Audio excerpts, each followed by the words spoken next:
माननीय सदस्य कीर्ति आजाद जी। मैं अपने नेतृत्व ममता बंदोपाध्याय, अभिषेक बनर्जी का धन्यवाद करता हूं कि सदन के नेतृत्व के माध्यम से आपने मुझे आज बोलने का अवसर दिया है। वैसे तो मुझे ब्रेकिंग न्यूज से शुरू करना चाहिए, क्योंकि अयोध्या में जो भगवान श्री राम का मंदिर बना है, वहां की सीता रसोई में चूल्हा नहीं जल रहा है। वहां पर भी गैस की कमी के कारण से अयोध्या के अंदर श्री राम मंदिर में भोजन प्रसाद बनना बंद हो चुका है। यह परिस्थिति है और संभवतः संज्ञा इसका मंत्री जी लेंगे। अभी माननीय मंत्री जी ने कहा कि अंतर्राष्ट्रीय संकट है। मैं मानता हूं अंतर्राष्ट्रीय संकट है, लेकिन अभी 2 दिन पहले माननीय प्रधानमंत्री जी ने एक वक्तव्य दिया था कि कांग्रेस के लोग झूठ बोल रहे हैं, लोगों को बरगला रहे हैं, देश में कोई संकट नहीं है। अब वो बरगला रहे हैं या नहीं बरगला रहे मुझे मालूम नहीं। मैं इतना जानना चाहता हूं कि यदि देश में संकट नहीं है, ऐसा प्रधानमंत्री ने कहा है, तो 65 रुपए प्रति सिलेंडर गैस के दाम क्यों बढ़ाए गए हैं? गरीब आदमी के ऊपर मार क्यों मारी जा रही है? इस विषय के ऊपर सरकार में कोई जवाब देने को तैयार नहीं। आदरणीय जो मुझसे पहले सत्ता पक्ष की तरफ से बोल रहे थे कि सोने के दाम बढ़ रहे हैं। अरे सोने के दाम से मुझे क्या मतलब? मुझे तो मतलब उस गैस सिलेंडर से है जो गरीब आदमी तक के घर तक में जाती है और उसके घर का चूल्हा जलता है। वह बात दूसरी है कि 9 करोड़ गरीब लोगों ने दूसरी बार सिलेंडर जब फ्री में दिया गया था नहीं लिया, क्योंकि 1100-1200 रुपए कीमत उसकी बन चुकी है। ऐसी परिस्थिति में मैं क्या कहूं, मुझे समझ नहीं आता। और साथ ही साथ तो मैं यहां सभी लोग बैठे हुए हैं, सब जानते हैं और ये पूरा सदन जानता है कि हमारे माननीय प्रधानमंत्री जी का जो सोच है वह आविष्कार के बारे में सोचते हैं। और यदि जो 2017 में प्रधानमंत्री जी ने कहा था, यदि उसको यह सरकार मान लेती, रिसर्च एंड डेवलपमेंट कर देती, यदि सप्लीमेंट्री बजट नहीं अगर मेन बजट में भी पैसा दे देती, तो आज गटर गैस से वो सारी कमी पूरी हो सकती थी जिस गटर गैस के बारे में प्रधानमंत्री जी ने बात किया। सब घर के नीचे गटर है, सब गटर में डालो। कैसे बताया था, पाइप डाला, कैसे बर्तन उल्टा किया, छेद किया और उसमें से निकलता तो पैसा भी बचता। इतना हमें आयात करने की आवश्यकता नहीं पड़ती। अब यह तो सभी जानते हैं कि यहां पर डीएमके के लोग भी बैठे हैं, यहां तेलंगाना से भी कांग्रेस के लोग भी बैठे हुए हैं, केरला के भी लोग बैठे हैं लेफ्ट के। बंगला विरोधी ही केवल यह सरकार नहीं है। जहां 21 राज्यों में इनकी सरकार है, चाहे अपनी हो या मिलीजुली एनडीए की हो, वहां पैसा पूरा केंद्र का शेयर मिलता है, लेकिन इन 4 राज्यों में नहीं मिलता, क्योंकि कहते हैं यूटिलाइजेशन सर्टिफिकेट नहीं मिला है। और मैं आपको बंगाल के बारे में बताना चाहता हूं कि आज जो आप ये सप्लीमेंट्री डिमांड का लेकर आए हैं, यह लगभग 2 लाख करोड़ का है। नेट जो मांग है वो 2 लाख करोड़ की है। और 2022 से लेकर आज तक हमारा पैसा 2 लाख करोड़ पश्चिम बंगाल का एक बंगला विरोधियों ने नहीं दिया है। ये बोलते हैं हमें उपयोगिता प्रमाण पत्र चाहिए, यानी यूटिलाइजेशन सर्टिफिकेट। इनको यूटिलाइजेशन सर्टिफिकेट दी गई, यूटिलाइजेशन सर्टिफिकेट दे देते हैं, उसके बाद ये जवाब नहीं देते, 6 महीने के बाद कुछ और कर देते हैं। और आज ये खड़े हुए इन्होंने जिस प्रकार से बंगाल के लोगों को दबाने का प्रयास किया है, एक चीज समझ लें कि बंगाल के लोग डरने वाले और दबने वाले नहीं हैं।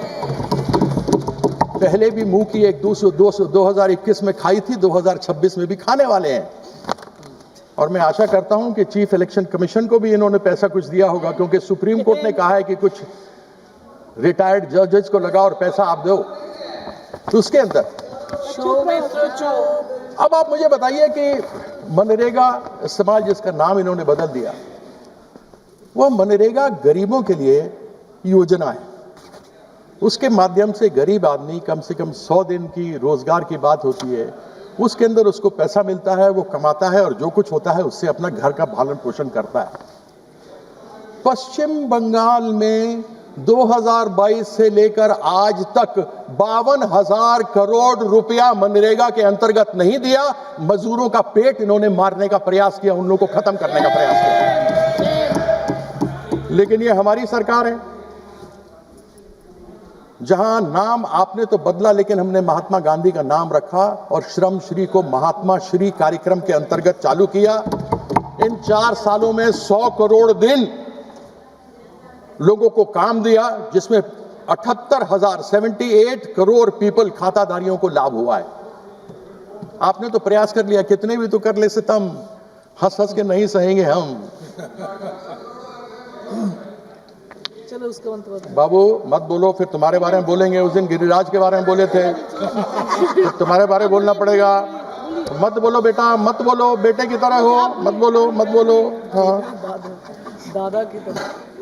अब आपने कहा था प्रधानमंत्री आवास योजना ग्रामीण 2022 तक सबको घर मिलेगा।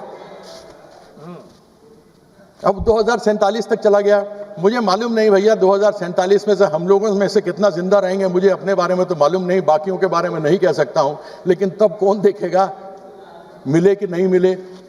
आपने यानी इस बंगला विरोधी सरकार ने 2022 से लेकर 2026 तक, जो अब तक की बात मैं करता हूं, केंद्र सरकार ने 24,000 करोड़ प्रधानमंत्री आवास योजना ग्रामीण के अंतर्गत देना था, नहीं दिया। 32 लाख लोग उससे वंचित हो गए। यानी कि 2022 में जो छत मिलना था, जो 2047 तक चले गए, वह नहीं मिला हमें। उसकी यूटिलाइजेशन सर्टिफिकेट तब तक 2022 तक की दी गई है, लिस्ट दे दिया गया, आपत्ति उठाई, आपत्ति के बाद जवाब दे दिए गए, लेकिन 24,000 करोड़ रुपया नहीं दिया। हमारी नेत्री ममता बंदोपाध्याय ने कहा कि हम बंगाल के किसी भी व्यक्ति को, बंगाल में सब जगह के लोग आते हैं, बाहर से भी हैं, केवल बंगाल के नहीं रहते, हिंदी भाषा भाषी बोलने वाले भी हैं। उन्होंने अपनी तरफ से वहां पर 24,000 करोड़ रुपया केंद्र सरकार को देना था, लेकिन पश्चिम बंगाल सरकार, ममता बंदोपाध्याय की सरकार ने बंगलारबाड़ी में 38,400 करोड़ रुपया दिया। She gave, instead of the central government had to give 24,000 crore, but the West Bengal government gave 38,400 crores, यानी 14,400 करोड़ ज्यादा दिया। हम ये जानना चाहते हैं कि इस प्रकार का सौतेला व्यवहार करने का क्यों प्रयास रहता है। अब सर्व शिक्षा अभियान का बात कर लेते हैं। अब आजकल तो अधिकतर आप देखिए तो मोस्टली जितने लोग यहाँ भी जानने वाले बैठे हैं, अधिकतर तो ज्ञान व्हाट्सएप यूनिवर्सिटी से ही मिलता है। आजकल नया यूनिवर्सिटी आ गया है, गलगोटिया यूनिवर्सिटी।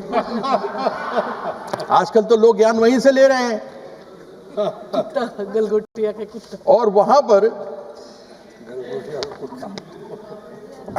हमको विकसित भारत में लोगों को पढ़ाना लिखाना है। इस समग्र शिक्षा अभियान के अंदर 19,000 करोड़ रुपया हमारे बच्चे बच्चियों को नहीं दिया। हम विकसित भारत बना रहे हैं या अशिक्षित भारत बनाने का प्रयास कर रहे हैं।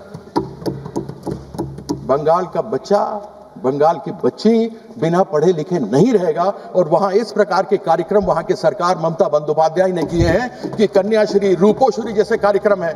कन्याश्री को तो यूनाइटेड नेशन यूनिसेफ ने अवार्ड दिया है, जिसमें 18 साल की बच्चियों को जब 11वीं 12वीं पास करती हैं तो 25,000 रुपए उनके खाते में डायरेक्टली डाले जाते हैं। ये है पश्चिम बंगाल। मुद्दई लाख बुरा चाहे तो क्या होता है, वही होता है जो मंजूर खुदा होता है। जो 21 में हुआ वही 26 में भी होने वाला है। आप प्रयास कुछ भी कर लीजिए, आप सफल नहीं होने वाले कुछ भी।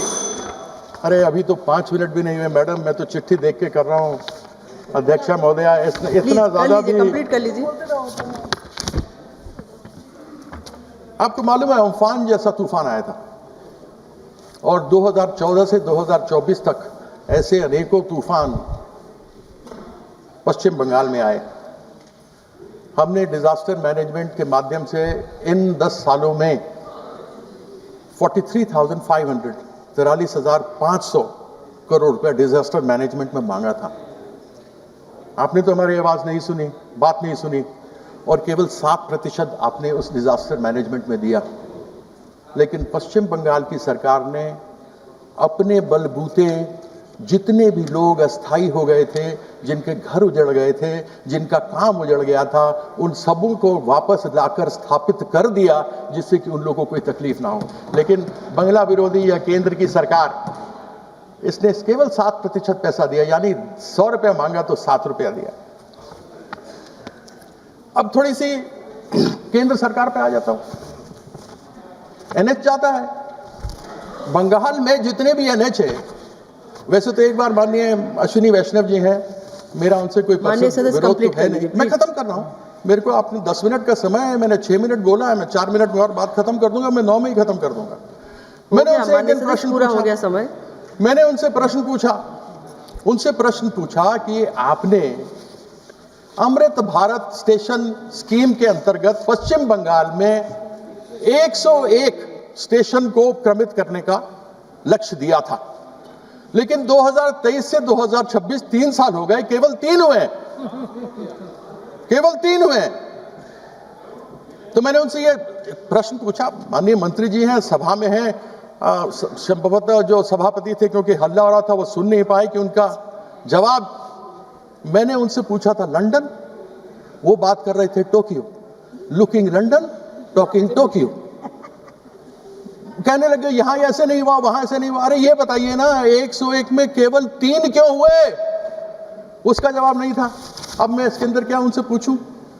NH-19 मेरे यहां जाता है, अभी 14 तारीख को सुना है कि माननीय प्रधानमंत्री जी मेरे क्षेत्र में उसका उद्घाटन करने वाले हैं। NHAI के चेयरमैन आए थे, पिछले साल बोल के गए थे कि टूटा फूटा नष्ट ध्वस्त पुल वहां पर है और इसके ऊपर कार्य नहीं होना चाहिए। वहां पर कोई अशोका बिल्डकॉन करके कंपनी है, वो चलती है, मर्जी से किए जा रही है। आजकल तो स्पेस टेक्नोलॉजी से काम हो रहा है, ड्रोन से सड़कों को देखा जा रहा है कैसे काम करना है। उसी प्रकार से पालसित और दानकुनी, वहां का पूरा का ब्रिज नीचे गिर गया, और इन सबों का जा रहे हैं माननीय प्रधानमंत्री जी। मुझे बड़ी प्रसन्नता है, कुछ तो मिल गया एक बार फिर से इनके बारे में बोलने के लिए। जितना कुछ कहना था वो तो कह दिया। अब केंद्र सरकार की PSUs हैं, मैं खत्म कर रहा हूं। केंद्र सरकार के अनेकों PSUs हैं। मेरी कॉन्स्टिट्यूंसी बर्धमान दुर्गापुर, ये मैं दुर्गापुर क्षेत्र की बात कर रहा हूं। अनेकों बार बात करते हैं विकसित भारत, आत्मनिर्भर भारत। अभी जो समस्या हुई है उसके कारण से हमको फर्टिलाइजर की समस्या होने वाली है, API की समस्या होने वाली है, गैस की समस्या हमको होने वाली है। हमारे यहाँ HFCL था, हिंदुस्तान फर्टिलाइजर कॉर्पोरेशन लिमिटेड, जो हल्दिया में था और यहाँ था। वहां पर 1000 एकड़ जमीन पड़ी हुई है। उस 1000 एकड़ जमीन के अंतर्गत यदि आप चाहते तो फर्टिलाइजर प्लांट शुरू कर सकते थे। हिंदुस्तान ऑप्थेल्मोलॉजिकल ग्लास लिमिटेड वहां पर है, वहां पर मेटल्स एंड मिनरल्स कॉर्पोरेशन है, वहां पर इस प्रकार के अनेकों केंद्र सरकार के जो बेकार पड़े हैं, और राज्य सरकार कहती है कि आप कृपया या तो आप उसके ऊपर काम शुरू कीजिए या हमें वापस दीजिए, जैसे कि हम अपनी इंडस्ट्री खड़ी करें। Thank you. माननीय सदस्य 13 मिनट हो चुके हैं आपके, प्लीज बैठिए प्लीज। माननीय सदस्य पी गणपति जी।